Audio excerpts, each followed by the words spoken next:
Welcome to Sew with Monty. Today we're going to complete our PJ pant. And I'm going to show you how to cut your elastic and talk a little bit about elastic, and then we're going to do the casing at the waistband with the buttonholes and elastic. First part of the elastic is, what I'm using here is a pajama elastic, and we'll do a close-up of it in a little bit. There's different types. There's braided, knitted, and non-roll elastic, which would be the stiffest of all.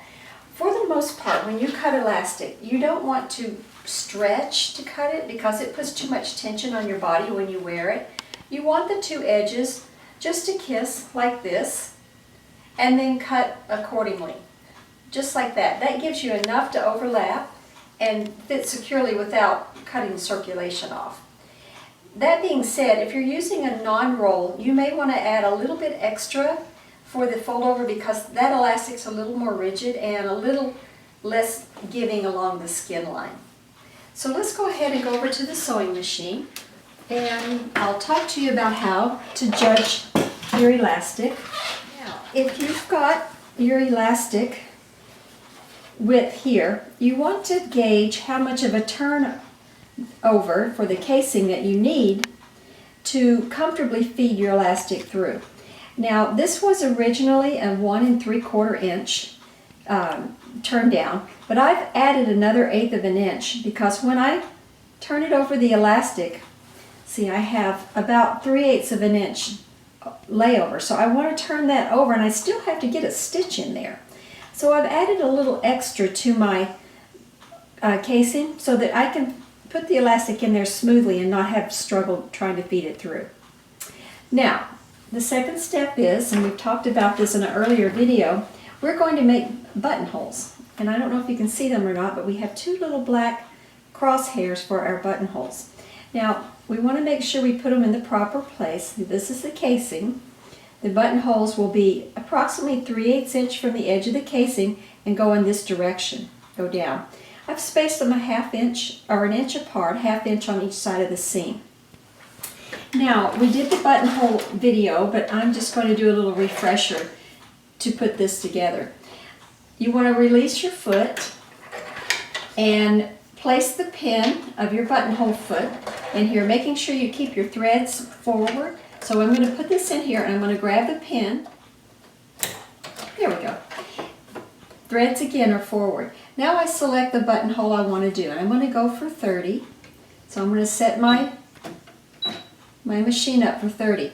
Now, it automatically sets up what they think is the best width and length for your buttonhole. And I've pre-made this so I know that it works fine. But if you haven't done it yet, don't go straight to your garment. Make sure that you do a sample first before you set this up. I've already done a sample so I know it works. Now, to gauge the size of the buttonhole, I've put the button, let's take this back off and show you. I've put the button in the back that would give me the proper size buttonhole to feed my spaghetti through. So that's going to give me my size. Then we're going to lower this little lever back here so that it nestles up against this first bar, and that's going to guide how long the buttonhole is going to be. So the next part is we're going to set the buttonhole. Now it's time to sew our casing. And what I've done, I started at the first pin here and lock stitch backed up, and I'm heading forward. I have my needle on the left hand position so that most of my foot is on the casing and it won't slide off. I've set my stitch length at 3, so it's a nice open stitch, not too open, but open enough that I can see the stitch. I'm also noticing the edge of my fabric over here where the fold is. I've lined it up with this line right here, and that's where my eye is going to be focused, keeping the fold on that line so that my stitching stays evenly from the fold line. So I'm just going to go down through here. I'm not as concerned about this because I know it's going to catch. I've got it set up that it's properly pressed and it will catch this edge. So I'm just going to go right down through here, trying to keep this fold on that line. And we'll go all the way around the pant, and we'll stop at the other pin so that we have a 1 inch gap in the back that we can feed our elastic through. We'll just keep going around. One thing thing I want you to notice when we get to the pockets here, we just passed one, the pocket must be very flat and the edge of the pocket is aligned with this fold. So when you're pressing this, you want to make sure you include the pocket and pin right along here. And we're about to come to the second pocket and I'll show you when we get there. So we're going to go across the center front. Now the center front here is where the buttonhole was. My interfacing was hanging out just a little bit here, so I just peeled it back and trimmed it off so I couldn't see it beyond the casing. So just going to go right across through here. See, and that's where the buttonholes are. I don't know if you can see them yet. We'll pull up a little bit harder. See, that's the buttonholes right there. Now we're coming up on the next pocket, and see, I've got it pinned here so that it doesn't fall out of the casing when I come across through here, because the casing is going to catch this pocket and that's what keeps it secure. The top edge of the pocket is right along the fold line here. So we're just going to go right across the pocket. I'm going to come right to that pin and I'm going to stop and back stitch, and that gives me an opening comfortable enough to thread my elastic through. So I'll stop right there, take all the pins out, I don't need them anymore, and I'm just going to back up a little bit right there. Now I've completed my casing. Just see, it's going to be adorable. Okay, let's go on to the elastic. I have put a pin in one edge of my elastic and I've threaded it through the casing. The other end of my elastic, when it got to being very close to the end, I've secured the casing to the elastic with a pin so I couldn't pull it all the way through and have to start all over again. So now I've got this elastic right here, and I just want to get some of the fullness over to the other side. So I'm just going to pull and stretch it until I've worked the fullness around so it's pretty much even all the way around the pant. And then I'm going to take my pin, this side of my elastic, and I'm going to pull it out so I've got a good amount of it sticking out, about 3 or 4 inches. I'll also release the pin on the other side and I do the same thing. Making sure, you're going to make sure 2 things here. You want your elastic to be flat all the way around. Just go back and double check that you don't have a twist in there. And then when that's said, overlap it 1 inch. Just like that. And put a pin on both sides of the overlap, not just 1 pin, you need 2. Now let's go back and talk about something here. When you come through the seam line with the pocket area, sometimes if you're going in the opposite direction of the way the seam allowance is folded, you get caught up in the seam allowance. So to prevent that from happening, you want to bend your casing open like this, flat, and feel for the opening. Pinch it and feel where the opening is, and then guide your pin through that opening so that you successfully get through there without getting caught up in the seam allowance. Now once I have this, before I do anything else, I'm going to come back and I'm going to secure the elastic. I'm going to use a zigzag stitch, which on my machine is 4. Whoops. And I want it kind of close together, so I'm going to use a 2 in length. I'm going to zigzag down one side and down the other, not just one set of zigzag, but 2. I'm just going to go down one side,